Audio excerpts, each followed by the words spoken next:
Hello friends, आज मैं आपके सामने होममेड चना दाल बनाने जा रही हूँ। तो इसे बनाने के लिए देखिए कि किस तरह से बनाते हैं। ये खाने में बहुत ज़्यादा टेस्टी लगती है और बनाना उससे ज़्यादा आसान है। तो इसे बनाने के लिए देखिए कि किस तरह से बनाते हैं।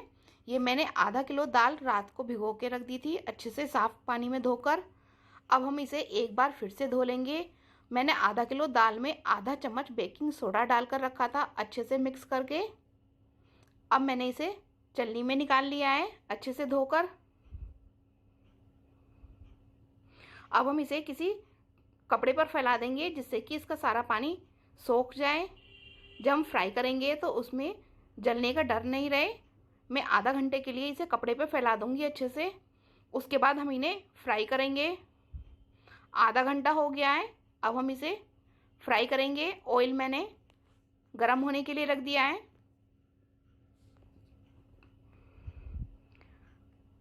अब हम एक छलनी लेंगे, छलनी में दाल बनाने में आसानी रहती है इसे फ्राई करने में। एक एक मुट्ठी हम इसमें दाल डालेंगे और बार बार घी में डिप करेंगे और बाहर निकालते रहेंगे। इससे एक तो क्रिस्पी बनेगी और एक बहुत अच्छे से बनकर तैयार होगी। और एक बार में हम थोड़ा थोड़ा ही डालेंगे, ज़्यादा नहीं डालेंगे। जब ये गोल्डन ब्राउन हो जाएगी तब तक हमें इसे इसी तरह से फ्राई करना है। बीच बीच में चम्मच से हिलाते रहेंगे।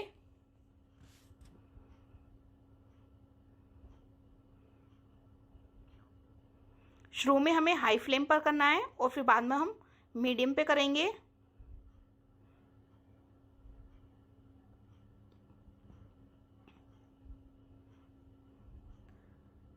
अगर आप रात में भिगोना ना चाहें तो सुबह में 5-6 घंटे के लिए भिगो दें, लेकिन मैंने रात को भिगो दिया था। जब ये ऊपर अच्छे से तैरने लगे तो इसका मतलब ये फ्राई हो गई है। अब हम एक दाने को चेक कर सकते हैं कि क्रिस्पी हुई है या नहीं।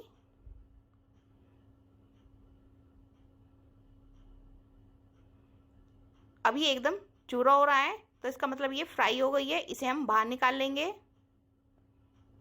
और इसी तरह से बाकी की भी दाल को इसी तरह से फ्राई कर लेंगे।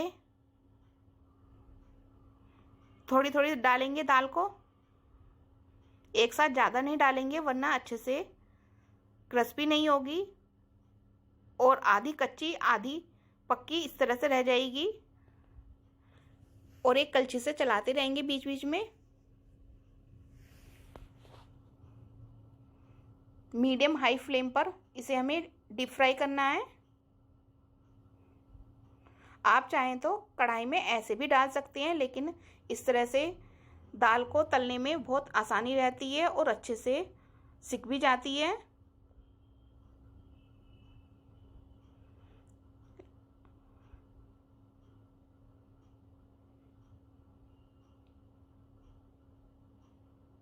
अब दूसरी बार की भी हमारी सिकने लगी है, ऊपर तैरने लगी है। जब सारी ऊपर तैरने लगेगी तब हम इसे भी बाहर निकाल लेंगे। अब ये भी सिक गई है। इसी तरह से हम बाकी की सारी दाल को तल लेंगे।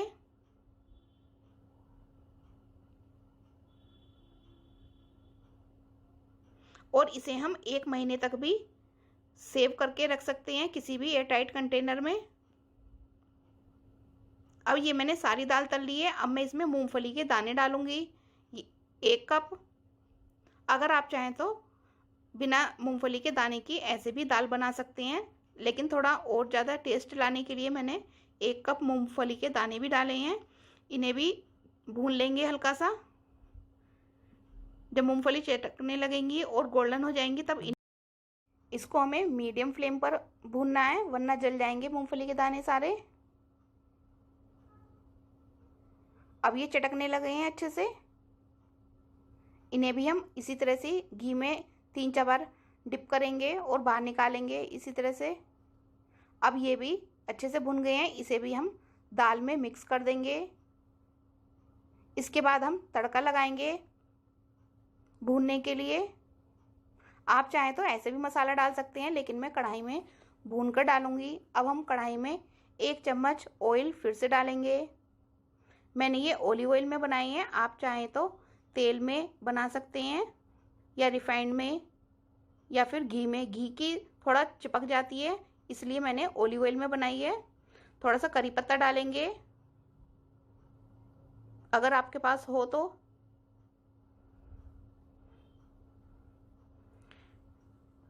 आधा चम्मच हल्दी पाउडर,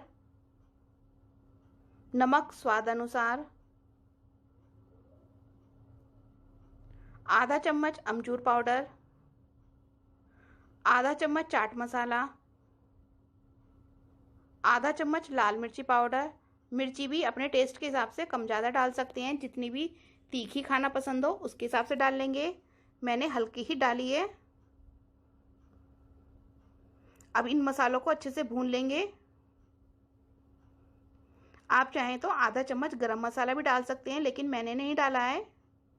अब इस नमकीन को एक बार अच्छे से इसमें डालकर भून लेंगे, मिक्स कर लेंगे 2-3 मिनट तक। उसके बाद हम इसे ठंडा करके किसी भी एयरटाइट कंटेनर में भर के रख सकते हैं। इसे हम एक बार बनाकर 1-1.5 महीने तक स्टोर कर सकते हैं।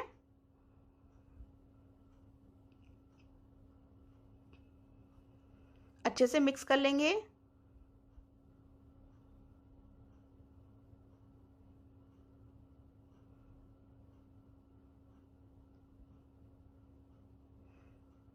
अब ये अच्छे से मिक्स हो गई है और अच्छे से भुन भी गई है। 1 मिनट और भून लेंगे।